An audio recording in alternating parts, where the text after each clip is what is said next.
어떤 사람이 죄를 지었을 때 그 사람의 죄에 대해 증인이 된 사람은 증언해야 한다.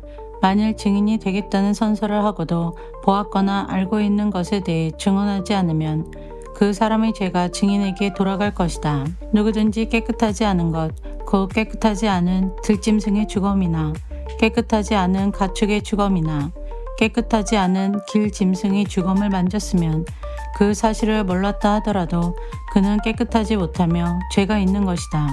사람에게서는 깨끗하지 않은 것이 많이 나온다. 어떤 사람이 다른 사람이 깨끗하지 못한 것을 만졌을 때 그가 몰랐다 하더라도 알게 되면 죄가 있다.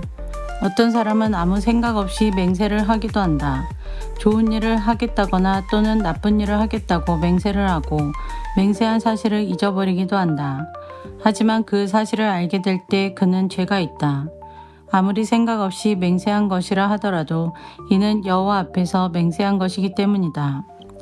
누구든지 위에서 말한 것 가운데 어느 한 가지라도 죄를 지었으면 그는 그 사실을 고백하고 여호와께 저지른 죄에 대한 속죄 제물을 바쳐야 한다. 속죄 제물로는 암양이나 암염소 한 마리를 끌고 가서 바쳐라.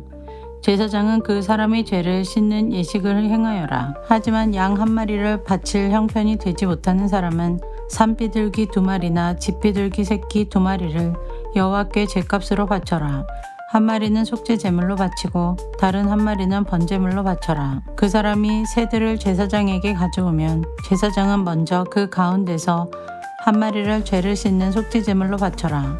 제사장은 그 새의 머리를 비틀어 꺾되 목이 몸에서 떨어져 나가게 하지는 마라. 제사장은 그 속죄 제물의 피 가운데서 얼마를 제단 둘레에 뿌려라. 그리고 나머지 피는 제단 아래에 쏟아라. 이것이 속죄 제물이다. 그런 다음에 제사장은 두 번째 새를 규례에 따라 번제물로 바치고 그 사람을 위해 죄를 씻는 예식을 행하여라. 그러면 그가 용서를 받을 것이다. 하지만 산비둘기 2마리나 집비둘기 새끼 2마리도 바칠 형편이 되지 못하는 사람은 고운 곡식가루 10분의 1 에바를 죄를 씻는 제물인 속죄 제물로 바쳐라. 그것은 속죄 제물이므로 가루에 기름을 섞거나 향을 얻지 마라. 제물을 바친 사람은 그것을 제사장에게 가져가거라. 제사장은 전체를 바쳤다는 표시로 그 가루를 한 줌 쥐어서 불에 태워 바치는 화제물과 함께 제단 위에서 태워라. 이것은 속죄 제물이다. 그렇게 해서 제사장은 그 사람을 위해 죄를 씻는 예식을 행하여라. 그러면 그가 용서를 받을 것이다. 곡식 제물과 마찬가지로 속죄 제물 가운데서 남는 것은 제사장의 몫이다. 여호와께서 모세에게 말씀하셨습니다. 누구든지 실수로 여호와의 성물을 잘못 다루는 죄를 지으면 그 사람은 흠 없는 순양 한 마리를 여호와께 바쳐서 허물을 씻는 제물인 속건 제물로 삼아라. 허물을 씻는 순양의 값어치가 은으로 계산할 때 성소에서 다는 무게로 정확히 몇 세겔이 되어야 할지는 내가 정해 주어라. 그 사람은 성물에 대해 잘못한 죄를 갚아라.